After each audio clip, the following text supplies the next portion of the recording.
Bogus पीक विमा प्रकरणांचा प्रचंड भडका उडाल्यानंतर राज्य सरकारने कठोर निर्णय घेतला आहे. 2024-25 या कालावधीत तब्बल 5.9 लाख बोगस अर्ज सापडल्याने सरकारने आता थेट शेतकऱ्यांवरच कारवाई बडगा उगारला आहे. या शेतकऱ्यांना 5 वर्षांसाठी काळ्या यादीत टाकण्यात येणार असून आधार क्रमांकही ब्लॉक करण्यात येईल. परिणामी हे शेतकरी PM किसान, नमो किसान, लाडकी बहीण यासारख्या शासकीय योजनांचा लाभ घेऊ शकणार नाहीत.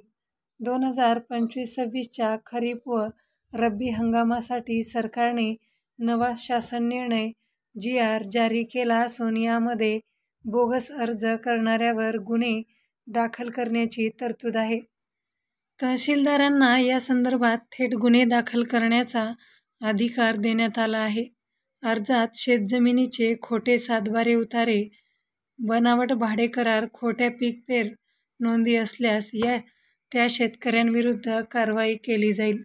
शासन निर्णयानुसार पीक विमा काढताना ज्या जमिनीवर विमा घेतला जातो त्या सातबारा उताऱ्यावर शेतकऱ्याचे नाव असणे बंधनकारक आहे. जर त्याचे नाव नसेल किंवा खोटे दस्तऐवज वापरून दुसऱ्याच्या जमिनीतून विमा काढला असेल तर तो अर्ज बोगस मानला जाईल. कोणतीही लिखित भाडेकरार नोंदणी न करता विमा काढणे ही नियमबाह्य ठरणार आहे.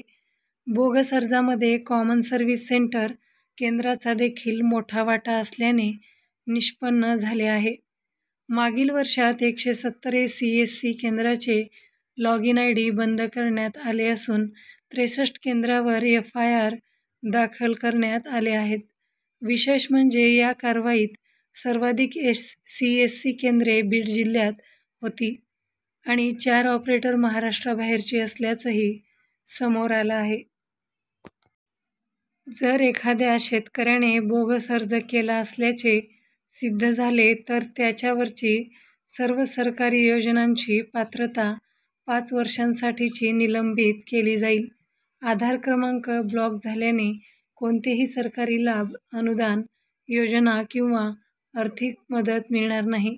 मित्रांनो, ही बातमी गुगलवरून सर्च करून घेण्यात आलेली आहे. आपण जर नवीन असाल तर व्हिडिओला लाईक करा, शेअर करा आणि सबस्क्राईब करायला विसरू नका. धन्यवाद.